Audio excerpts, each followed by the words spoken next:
फूलन देवी को लेकर के कुछ लिख दिया, उसको मारा और अभी तक मारने वालों पे कोई कार्रवाई नहीं हुई है। आजमगढ़ में एक दलित दंपति पुलिस से कह रहा था कि आप चल के मेरी बेटी छुड़ा दीजिए। जाति विशेष के दबंगों ने उसे बंधक बना लिया, उसका रेप कर रहे थे। बताइए आप किस युग में हैं? हम शायद ये भूल गए हैं, और इसलिए भूल गए हैं क्योंकि सरकार बाबा साहब भीमराव अम्बेडकर जी के दिया हुआ संविधान पे नहीं चली, उस कानून को नहीं लागू कर रही है। जौनपुर में एक नफरती बाबा साहिब की शोभा यात्रा के दिन उनके झंडे को पैरों तले रौंद रहा था। ये घटनाएं हुई हैं।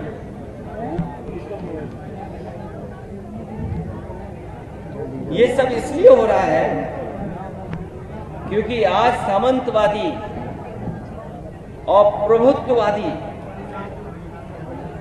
उनको पता है कि उनकी सरकार है, और अगर इस तरह का काम करेंगे तो उन पर कोई कार्रवाई नहीं होगी।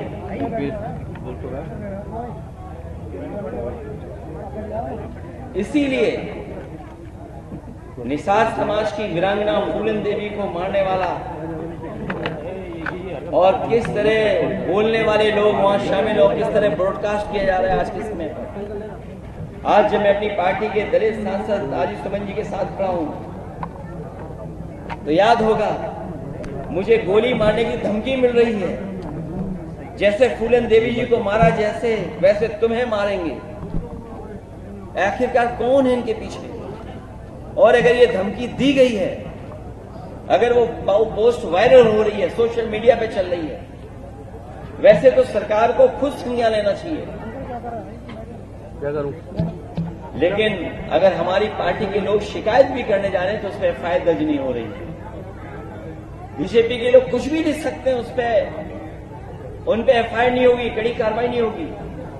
और अगर एफआईआर हो भी जाएगी तो कार्रवाई नहीं होगी। करीबन 25-30 एफआईआर तो हम लिखा चुके हैं। इस सरकार में जाति कैसे काम कर रही है उसे देखिए। सम्राट अशोक, जिन्हें कुशवाहा मौर्य समाज अपना भगवान मानता है, उनकी जयंती पर सौहार्दपूर्ण आयोजन, एक व्यक्ति ने तलवार से केक काट दिया, उस पर कार्रवाई हो गई, पर पुलिस ड्रोन की निगरानी में तलवार लहराती योगी सेना के लोगों को पूरे सम्मान के साथ कोई कार्रवाई नहीं हुई हो। अगर कहीं कोई कार्रवाई हुई हो तो बताइए आप। और याद कीजिए क्या कहा जाता था जब पुरानी सरकार हुआ करती थी। एक बहुत प्रतिष्ठित चैनल की मैं न्यूज के आधार पर यह बात कह रहा हूं कि Yadav take over of UP police, मतलब यूपी की पुलिस में बस यादव हैं। ये एक प्रतिष्ठित न्यूज चैनल, और ऐसी कई फर्जी खबरें चलाई जाती थी। केवल एक नहीं खबर चलती थी, बहुत सी खबरें चलती थी। लेकिन आज जो आंकड़े हैं 2025 के, वो खबरें कहीं नहीं चल रही। आगरा में 48 थाने हैं। बताओ पीडीए कितने हैं इन थानों में? मैनपुरी में 15 थाने हैं जो सरकार के स्वजाती लोग हैं। मैनपुरी में 15 थाने हैं, 15 में 10 में हैं वो लोग। महोबा में 11 थाने हैं, 6 में सिंह साहब लोग। पीडीए के केवल 3 हैं। चित्रकूट में 10 थाने हैं, जयतन में सिंह साहब लोग बैठे हैं। यूपी एसटीएफ के बारे में हम लोगों ने कई बार सवाल खड़े किए। 21 अधिकारी हैं, 11 सिंह साहब हैं, 3 केवल पीडीए हैं। और ग्राफ भी लाया हूं मैं, अगर आप चाहें तो ग्राफ भी मैं दे सकता हूं, दिखा सकता हूं।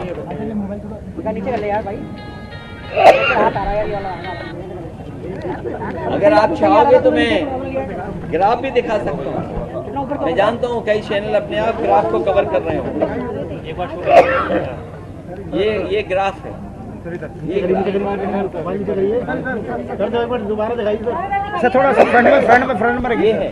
ये तो मैं केवल 4 जगह का बता रहा हूँ मैं आपको, माइक ले लीजिए सर। केवल 4 जगह की बात कर रहा हूँ मैं केवल। STF का देख लीजिए आप सर, फ्रंट में सर।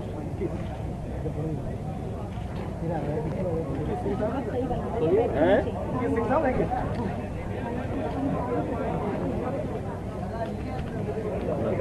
नीचे कर ले भाई। इसलिए मैं कहना चाहता हूं, कौन है?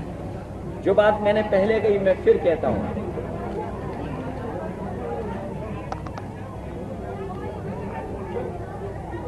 जो तथाकथित शक्ति प्रदर्शन आगरा में हुआ था, वो दिल्ली वाले लखनऊ वालों के बीच के सत्ता संघर्ष से उपजा। मनमानी की मनसबदारी का दौर अब नहीं चलेगा, क्योंकि अब बाबा साहब भीमराव अम्बेडकर जी का संविधान है। संविधान ही सर्वोपरि ही रहेगा, पहले भी था और आगे भी रहेगा। आगरा वासियों को आगे आकर के हिंसात्मक राजनीति का विरोध करना चाहिए। हम लोग तो विरोध कर ही रहे हैं, लेकिन आपके माध्यम से मैं आगरा वासियों से भी अपील करूंगा कि इस हिंसात्मक राजनीति का विरोध करना चाहिए, क्योंकि अगर आगरा का अमन चैन बिगड़ा और दुनिया भर में इसकी चर्चा हुई तो अंतर्राष्ट्रीय स्तर पर आगरा की छवि खराब होगी और पर्यटक यहां आने से कतराएंगे, जिसका सीधा असर आगरा के लोगों के काम कारोबार पर पड़ेगा और स्थानीय अर्थव्यवस्था बुरी तरह प्रभावित रहेगी। जिन लोगों ने केवल नफरत की राजनीति के लिए मुगल म्यूजियम का नाम बदल दिया, छत्रपति शिवाजी महाराज जी के नाम पर किया, अगर उनके नाम पर किया, किसी ने विरोध नहीं किया, हम लोगों ने भी विरोध नहीं किया। वो दुनिया का सबसे बड़ा आर्किटेक्ट उसके माध्यम से वो बन रहा था, लेकिन क्योंकि समाजवादी लोग बना रहे थे, इसलिए वो म्यूजियम आगे भी नया बढ़ा, वैसा का वैसे दिखाई दे रहा है। उस म्यूजियम को बढ़ाया भी नहीं इन्होंने। जिस शहर को स्मार्ट सिटी बनाना था, वो शहर जाम में फंस गया, उलझ गया जाम में। जिस नदी के बारे में कहा कि हम यमुना साफ कर देंगे, यमुना नदी साफ हो जाएगी, मां गंगा को साफ करेंगे, आपके सामने है यमुना नदी को कितना साफ किया, मां गंगा को कितना साफ किया। ये जो मेट्रो का विकास भी दिख रहा है, ये समाजवादियों की देन है। इसी तरह बड़े पैमाने पे इन्वेस्टमेंट आए, यार क्या कर रहे हो भाई? बहुत बड़े देश के एक उद्योगपतियों को लाने के लिए, एक बड़ा शहर बसाने के लिए संजय खां जी को भी हम लोग लेकर के आए थे, जमीन उपलब्ध करा दी थी, लेकिन सरकार की जो नियत और मंशा है उसके तहत काम कर करके उनका भी काम रोक दिया, आज तक नहीं हो पा रहा। इसलिए मैं आपसे कहना चाहता हूं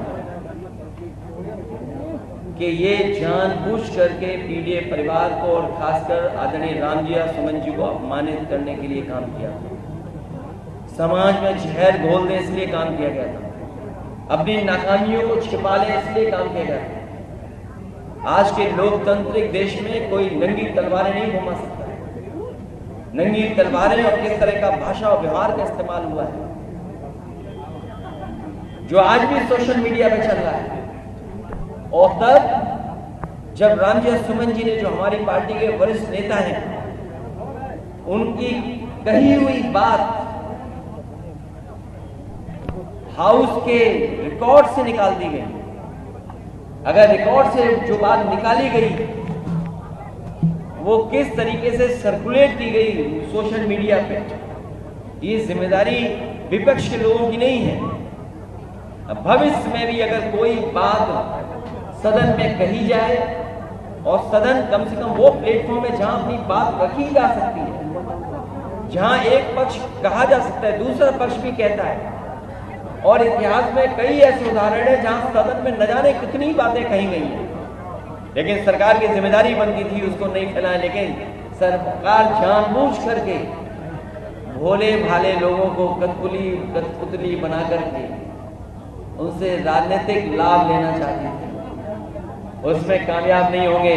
पीडीए परिवार जागरूक हो गया है और आगरा में हम लोग संकल्प लेते हैं कि न्याय का राज के साथ साथ सामाजिक न्याय के राज की स्थापना के लिए हम पीडीए परिवार के लोग एकजुट होकर के लगातार काम करते रहेंगे। मुझे याद है इस सरकार की नीयत, जिस समय 17 में सरकार बनी थी, उस समय जो आरक्षण व्यवस्था लागू थी वो आरक्षण व्यवस्था अलग तरह से लागू थी।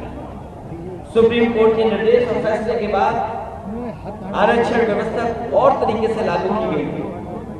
मुझे याद है कि जो मेरिट से भर्ती हुए थे नौजवान, उनका रिजल्ट कोर्ट में उलझा हुआ था। कोर्ट से जब फैसला आया और रास्ता साफ हुआ तो रिजल्ट डिक्लेयर हो गया, क्योंकि रिजल्ट पुरानी आरक्षण व्यवस्था के तहत हुआ था। इसलिए बड़े पैमाने पर पिछले दलित बच्चे जनरल में नौकरी पा गए थे, लेकिन इस सरकार ने 4 दिन बाद रिजल्ट बदल दिया और उसका परिणाम यह हुआ कि पिछले दलित और आदिवासी